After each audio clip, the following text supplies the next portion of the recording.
Welcome back to Become a Calm Mama. I'm your host. I'm Darlene Childress, and I'm a life and parenting coach.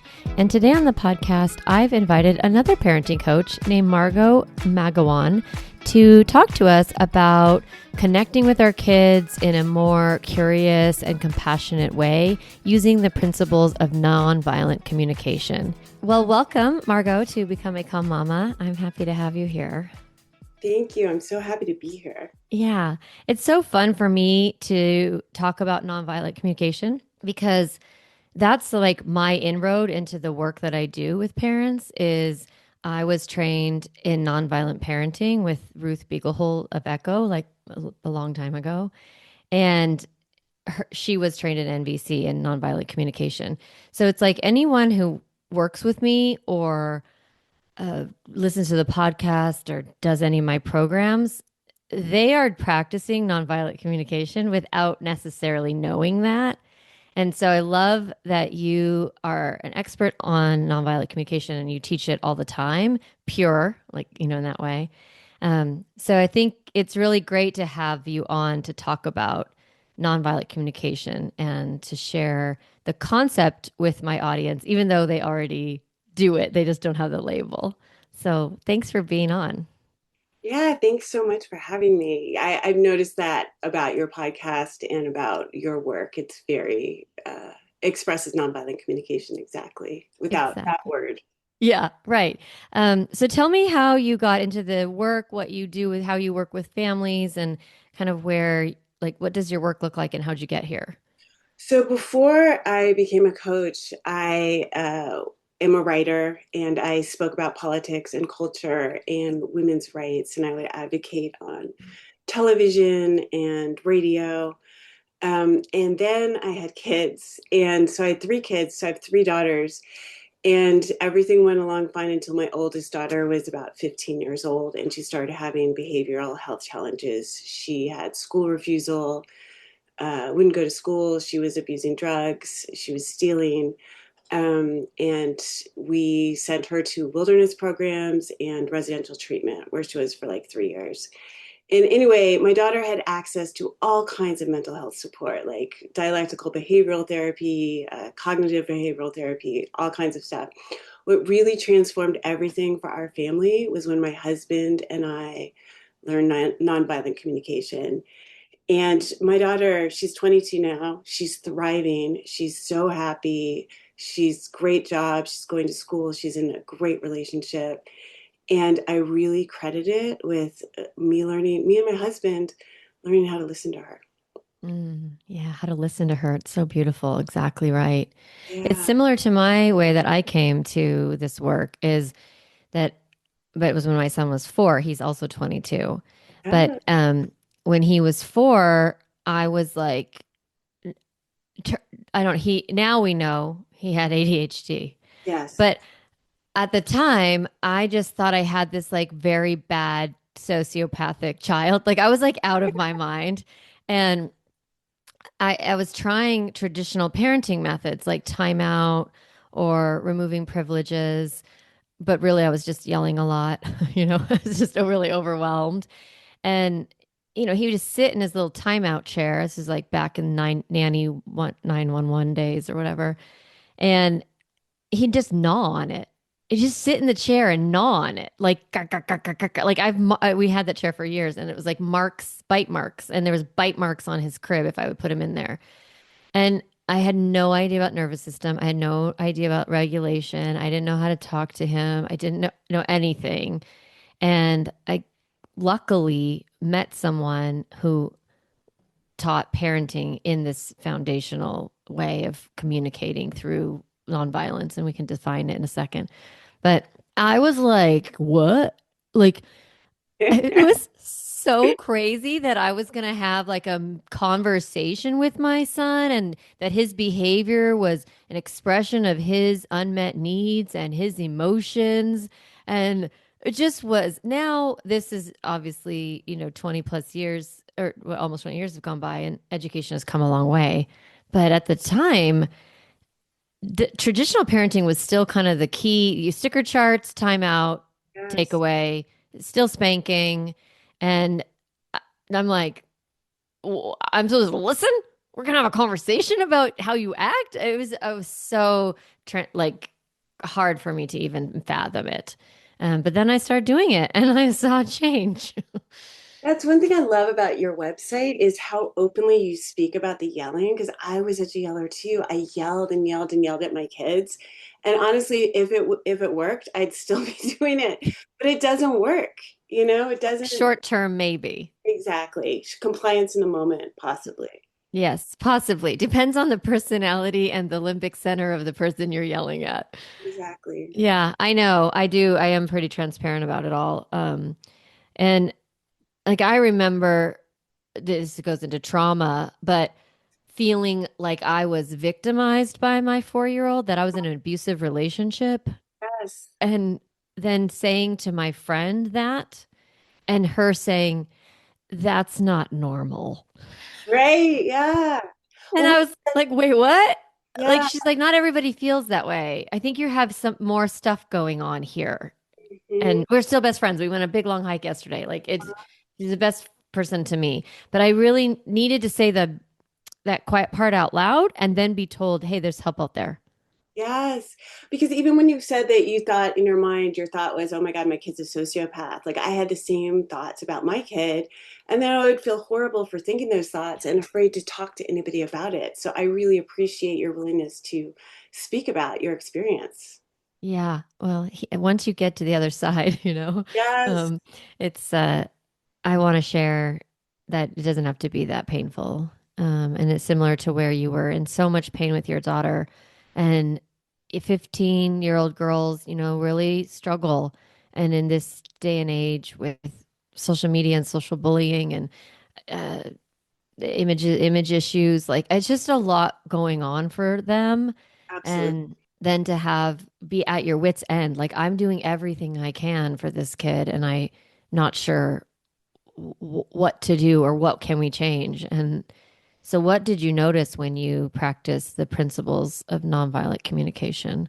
So it took me a lot. We first learned about nonviolent communication and family therapy. And how it was initially explained to me, it was sort of very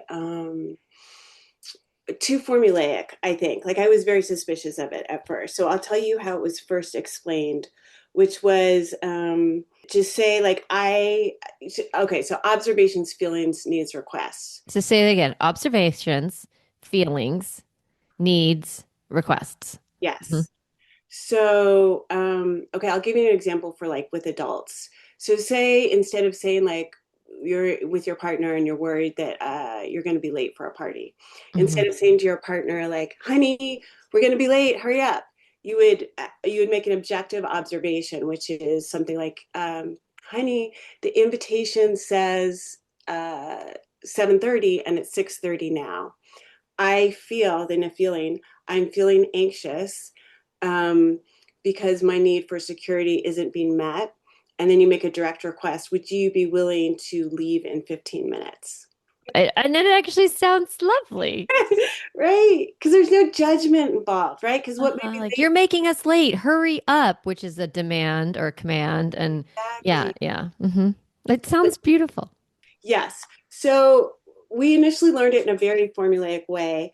My kids hated it. Whenever I spoke that way, they'd be like, "Mommy, you're speaking like a robot." Like, what was funny is when we started to learn nonviolent communication, they thought the yelling parents were the authentic parents. Uh-huh. Uh-huh. Yep.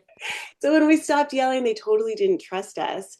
And it was, I want to pause there because yeah, that's actually a real like a real issue, real obstacle that yes, happens when we change our parenting. And I do talk about this like in my work because our children, they want to know what's safe and they pick what's safe is what's reliable and predictable. And that's kind of like what you know is good.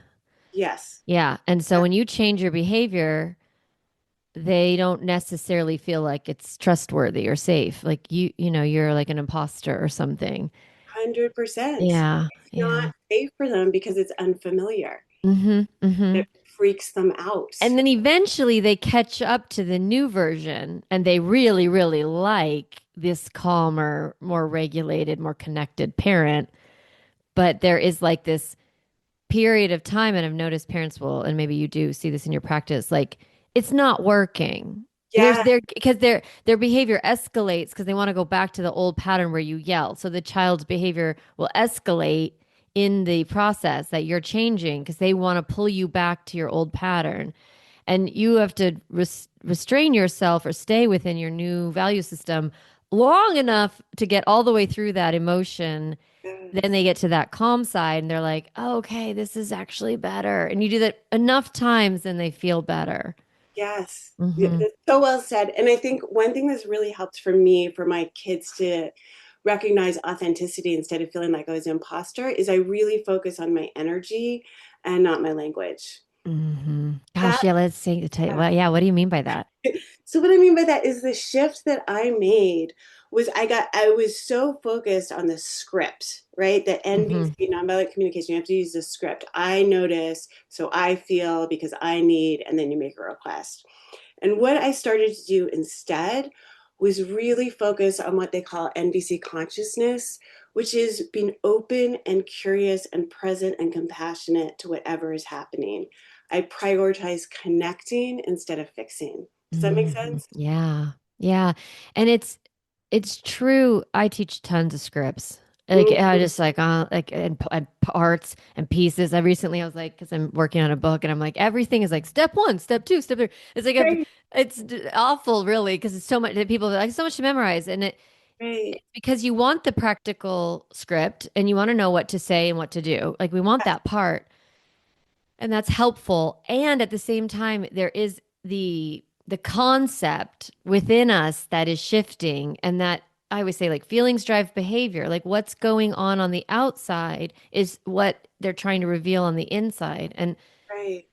when I think about connection, I used to think about it differently, but I really think about it as connecting my child to my child.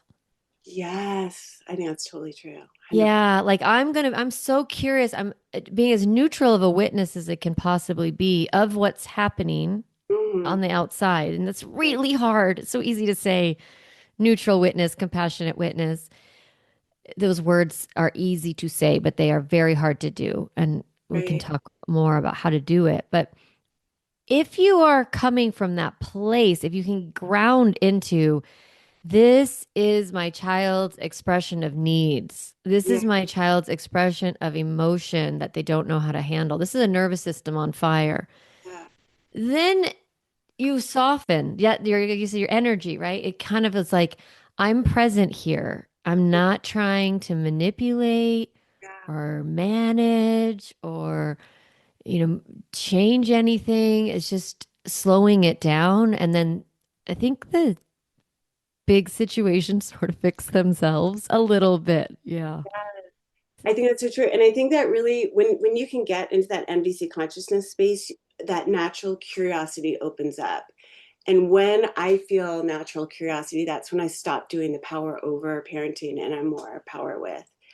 But otherwise, if I'm just using the script, it is just sort of like a manipulation to get my child to do what I want. And the kid, I think, can sense that. And then it doesn't work. It's not effective. Yeah, they know when you're genuinely being curious or Yes, when you're trying to just get past the feeling so you can get compliance.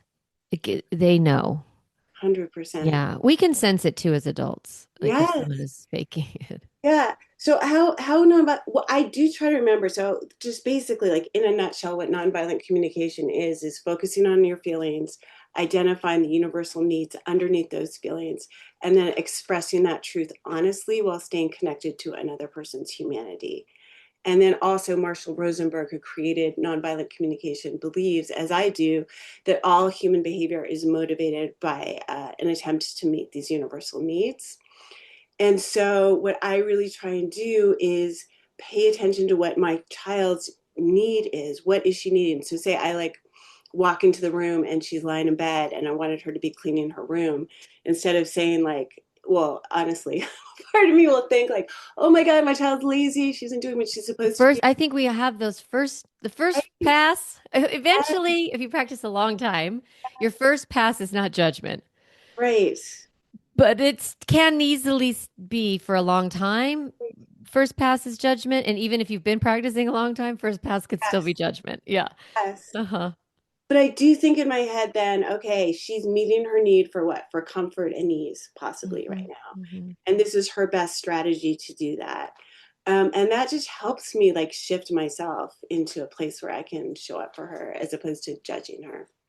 Yeah, let's talk a little bit about the universal needs. It's funny because when your episode comes out, Mm, prior to that, there'll have been a couple of episodes about connection, connection tool, and mm, really the essential beliefs that kids need to have. They like the fears, like I'm not safe, I'm not lovable, I'm not good enough, those kinds of things. And really, when you're looking at your child's behavior, making sure you communicate to them, you are safe, you are lovable, you are capable, right? You're good enough.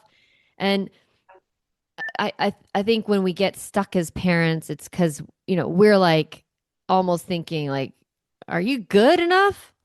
yes, And then they're like, am I good enough? We have to believe you're good enough. And then we kind of parent from that lens.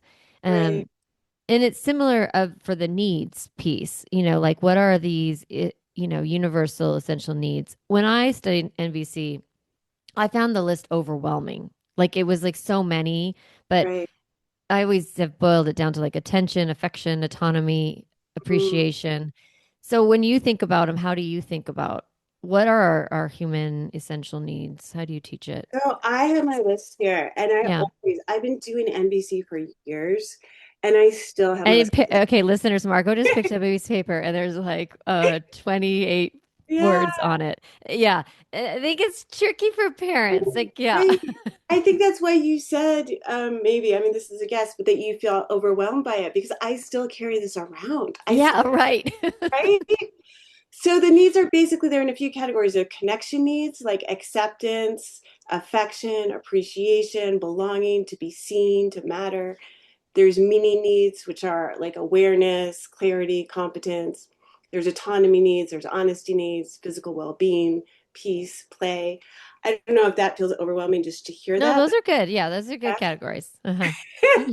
but I really like to remember the needs all the time because it really helps me think of my kid as like she's just figuring out the best strategy to meet those needs at the moment instead of like my kid is a bad kid. Does that make Yeah, sense?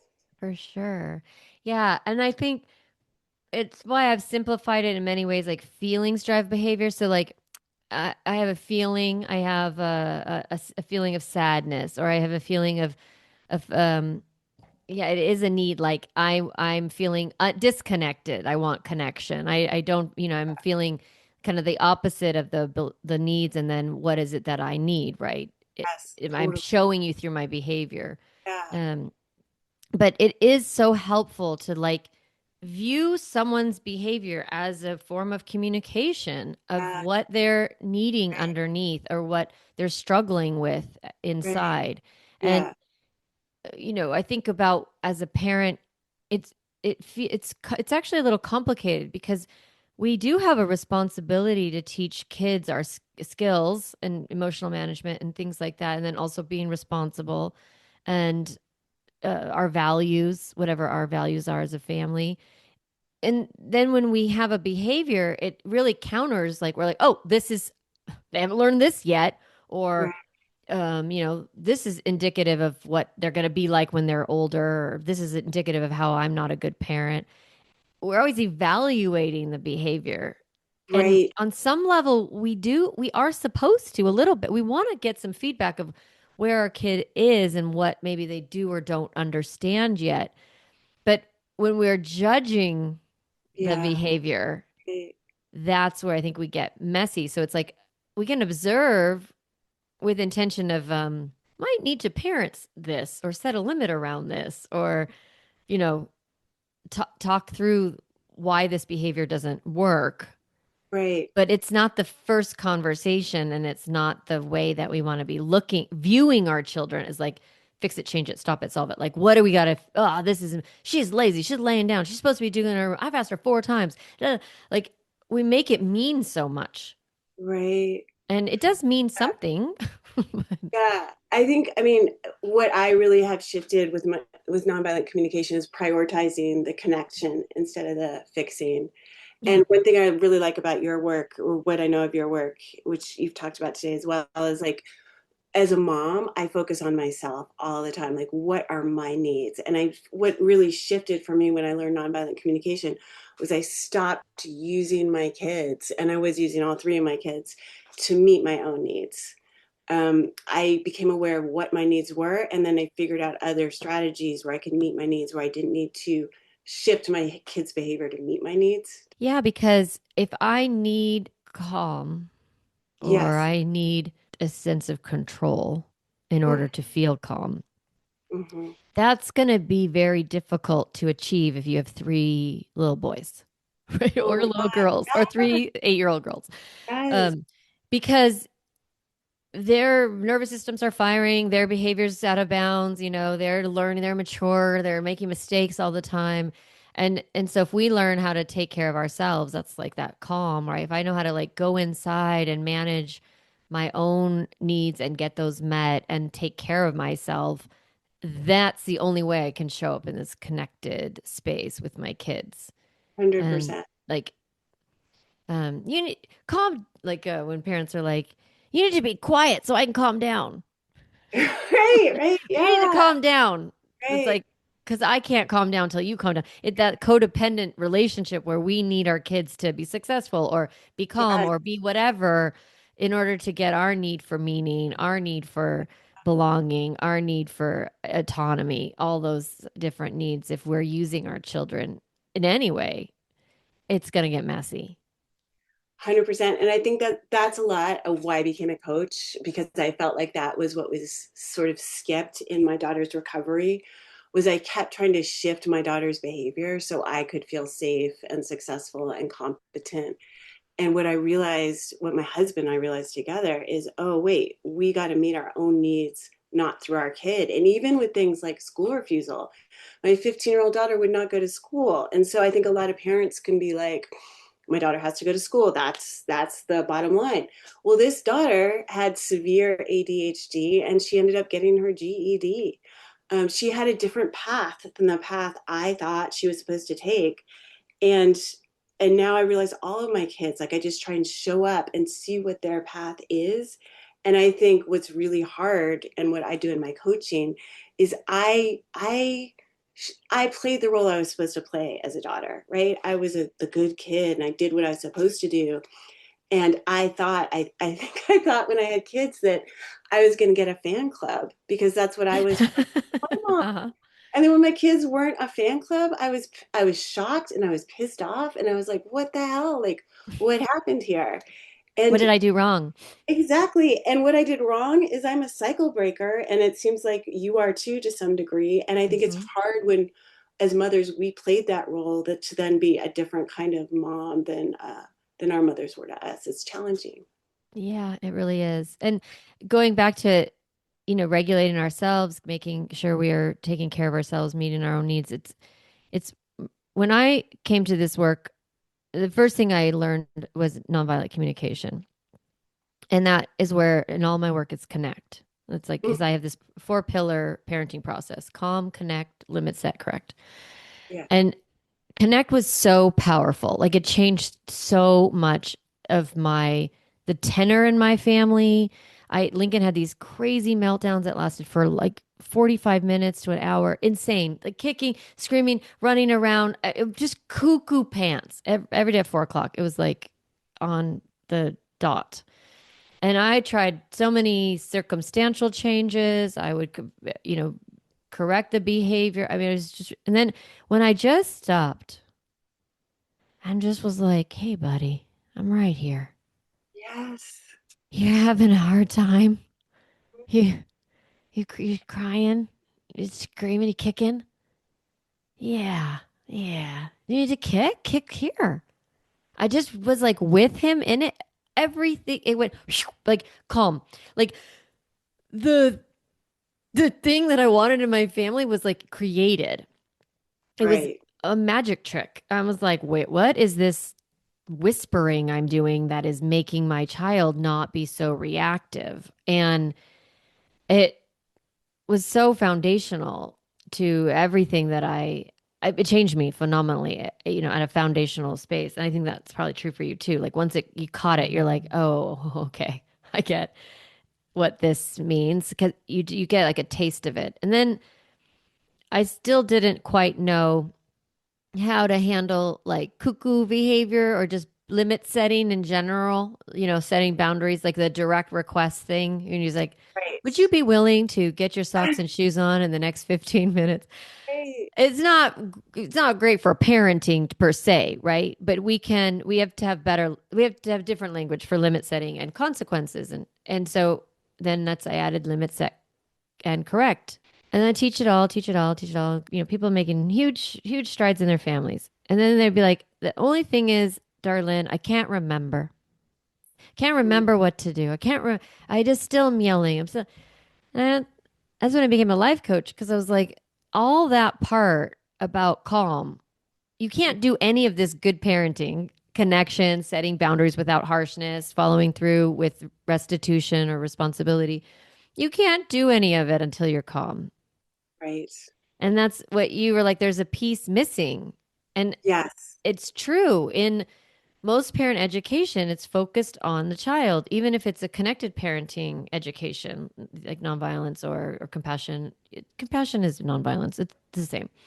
If you don't know how to emotionally regulate, if you don't know how to take care of yourselves, if you are cycle breaking, like we said, there's going to be it's a lot of effort to show up this way as a parent. And we have to be figuring out how to take care of ourselves, how to practice nonviolent communication or connection with ourselves Yes. and Yeah. creating a better inner dialogue. And is that what you find you do with your clients? Like really kind of teaching them Yes. that piece? Yeah. I really focus. I mean, I teach dads as well, but I Mm-hmm. love focusing on moms because I really didn't, my need for appreciation, I have a big need for appreciation. The fan club. Hence the Right? fan club. Yes. Yes. And I think because a part of me still believe, okay, so in nonviolent communication, Marshall Rosenberg uses two animal metaphors, a giraffe and a jackal. Giraffe is basically like compassionate, you're open, you're curious what we're talking about. Jackal is more judging, you're angry, you're pissed off. Um, my jackal comes up a lot. We sort of refer to it already. And what I teach moms to do, so much of my coaching is being with that jackal because moms don't get a lot of chance to like sit. Okay, like I just went on a college trip. I took my junior daughter to visit colleges, and a part of me, again, was pissed off because no one took me to visit colleges, right? So I'm taking my daughter and I'm arranging the whole trip, and she's my third. So I've like got the college tours and I paid for it, and whatever. And so we're at dinner, and my daughter, before the trip, and my daughter goes, I don't want to go on the trip. It's spring break. I want to hang out with my friends. So because I'm very trained in NBC, I was like, yeah, I get that, honey. Tell me more. She's like, I feel bad, and my other friends aren't going, and I'm angry and I'm sad. I'm like, that makes so much sense. Can I give you a hug? She leaves. And then I go to my husband. I'm like, I'm so annoyed. I'm so angry. Like, I want gratitude and I'm not getting it. And he will listen to me. And what is so great about NBC and what I coach moms in, go to someone else to get that need for appreciation met. Don't go to your kid. Does that make sense? Mm. Mm-hmm. It's so true.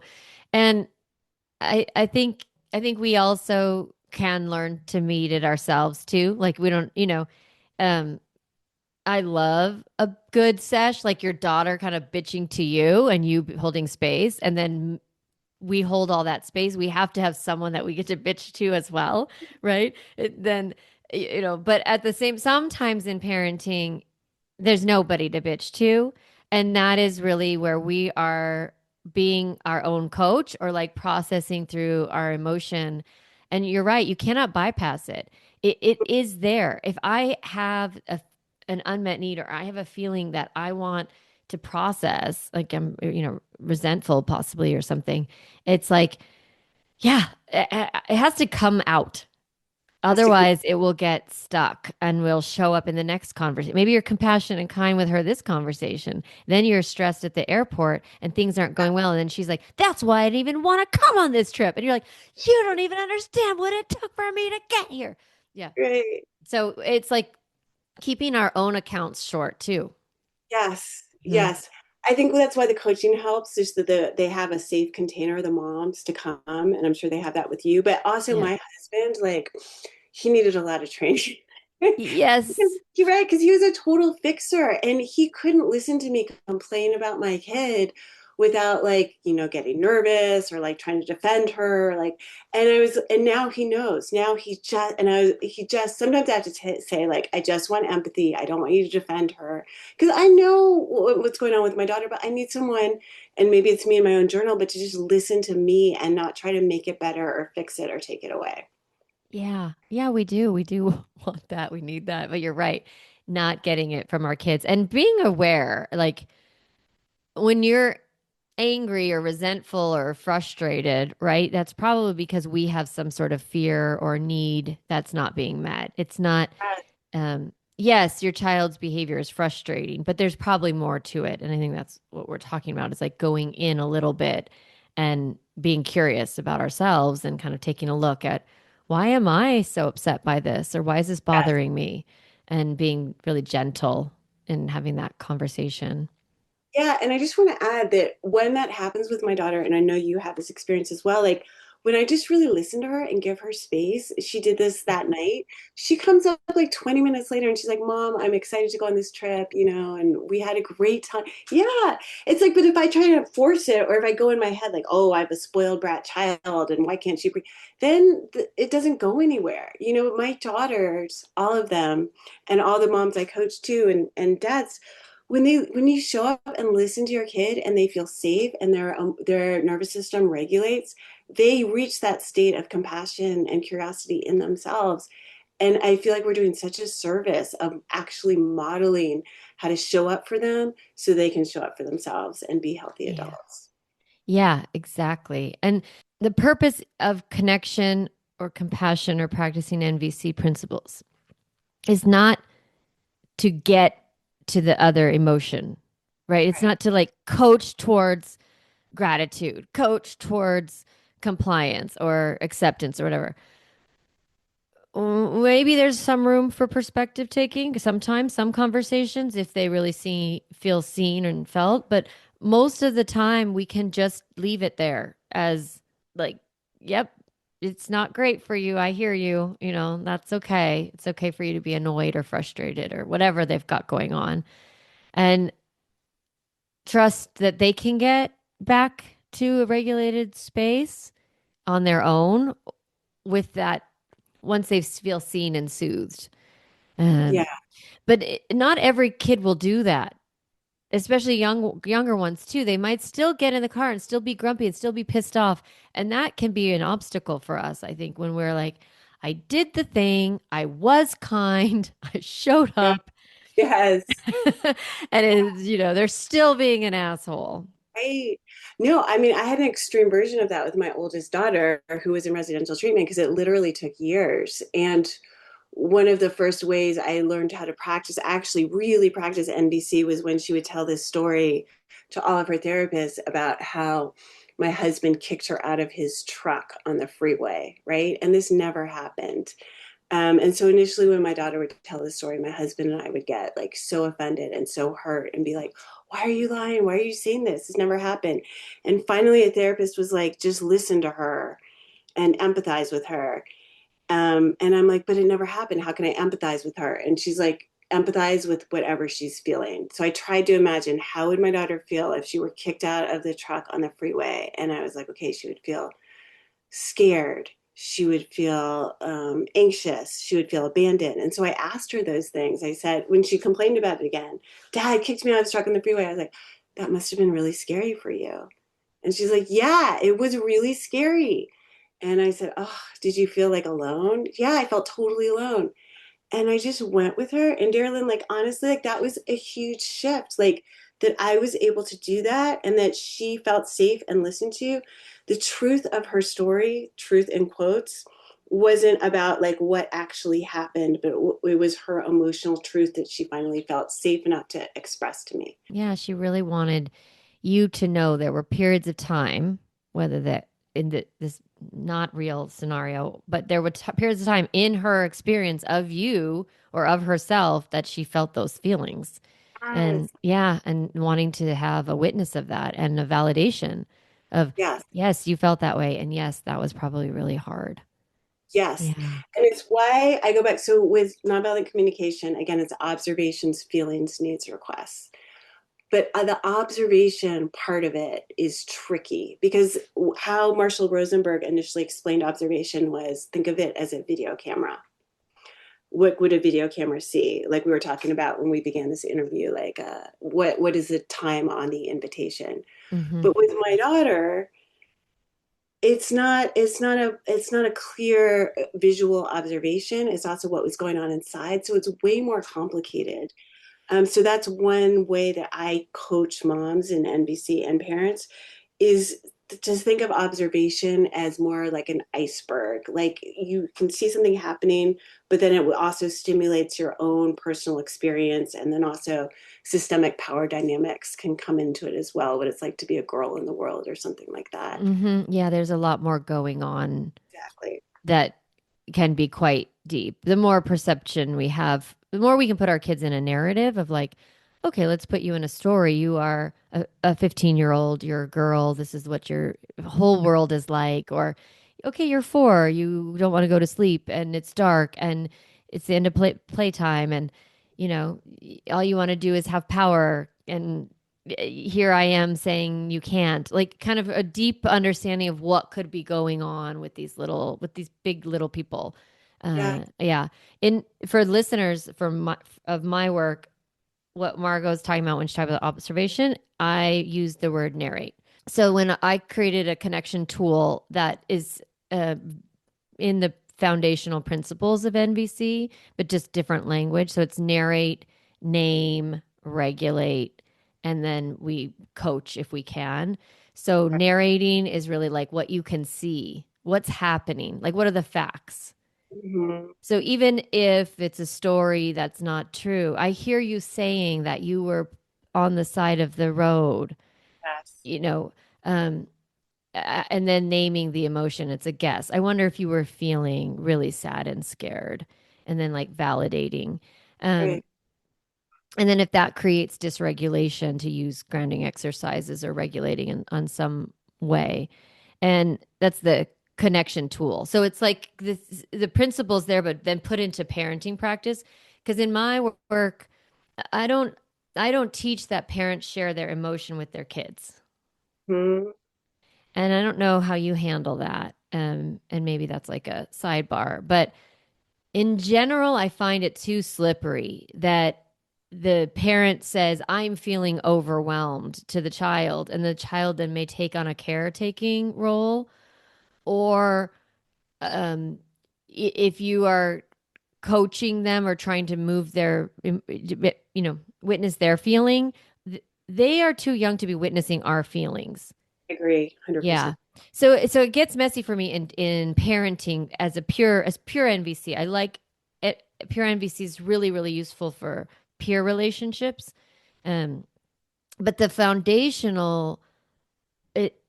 is the same. Like looking at your child and observing what's the facts here, what's happening, and then looking at what would if they could say I'm feeling blank, what Ah, would they say? right, right, And right. we kind of offer that language because they don't necessarily have it. They are emotionally illiterate. And so we are doing that. Then we get to um the ask, right? And then the request. That's what it is? Yes. Yeah. Yeah. I think too, like when I really love that humility is such a big part of NBC, that we're really making guesses as parents. Like, are you Hmm. feeling angry? Are you feeling sad? As opposed to telling them that's what they're feeling. And then for this strategy, I really like whenever possible, and this is even with young kids, to bring in the child as a collaborator. Like if the kid, say it's a younger kid and she doesn't want to brush her teeth, And she's like saying, I really don't want to brush my teeth. Oh, tell me more. I don't feel like it. I want to keep playing this game. That seems so much more fun. Um, so then I might say something like, but getting your teeth cleaned is also important. So what are your ideas about that? And then she might be Hmm. like, okay, I'll do it in like 5 minutes or something. That's one idea. We'll come up with a bunch of ideas. Maybe, we'll do it in half an hour. Maybe I'll do it with my friend. Um, as opposed to me coming in with a strategy. And I see that sort of, I don't want to call it a mistake, but lots of parents I feel like come in with this is how it's going to go. And I really like to bring in the children as collaborators. And I find that they're so much more willing to do the thing if they get to be a part of how to do it. And I think that meets their needs for like competence and autonomy and matter. And also play sometimes, like, Yes. when they're younger, making it playful. Like, Right. well, what about if a big bear brushes your teeth, or how about we jump up and down? Don't jump up and down with your toothbrush, but like what if we try to do it with our other hand, or let's do this and then spits, or making it playful can also be so helpful for kids. But you're right. If we come with an agenda, I think the agenda and the mistake people make is the agenda is I'm going to validate your emotion and then you're going to be compliant. Yes. like like is this as if this was some sort of parenting hack? Right. um it does create an emotional space of compliance, it more collaboration, more willingness. Right. um but it can't be our goal. Right. Yeah. I also really help parents, and you probably do this as well, but the rules that we have, like even brushing your teeth or going to school or those kinds of things, like what value is it connected to for Hmm. you as opposed to just automatically? Because this is what I did as a parent. Like even like my oldest daughter going to college, and this obviously speaks to the privilege that I grew up with, but like I never considered that my daughter would go to college. So it's just really, and it's why diversity I think is so important with coaching and with mental health. But like, just really think like if my daughter misses a day of brushing her teeth, maybe that's okay. Maybe that gets a need met for autonomy and creativity and something that's more important than brushing her teeth. And I help a lot of parents see that like sticking to this hard, fast rule often is meeting their need for like safety. Like they feel like they're a Hmm. good parent if they do this. And if they don't, what does that mean? And I spend a lot of time going through with moms, like, what does it mean if you don't follow this rule you've made for yourself? Yeah, it's absolutely because the rigidity that Yes, gets created within us because of our own anxiety is kind of the enemy of creativity. The enemy of collaboration is that rigidity. And what we want to find is some space where there is some room, some flow, some movement. And I remember learning this in my training when I learned nonviolent parenting was like, you could just use a washcloth. They could just suck on a washcloth for a little bit and it'll move enough of the bacteria around that it's not that big of a deal. And another coach saying, yeah, toothpaste isn't not really what doesn't really have a purpose. It's just the movement of things that get stuck on the enamel. You just move it around.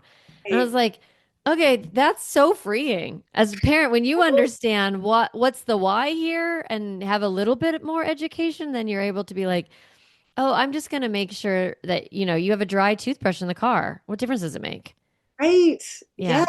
Yeah, I do think with a lot of the moms I teach, I coach, I do think they're trying to meet a need for safety. So one thing I help them do is get in touch with their own need for safety. And when they are able to let go, what I have seen in my coaching is, well, just really Yeah. Yes. And I think that's exactly right. Like looking at if we have a rigidity somewhere within ourselves, that looking at like what am I scared of? What am I yes, nervous about? Why am I showing up this way? What am I making this?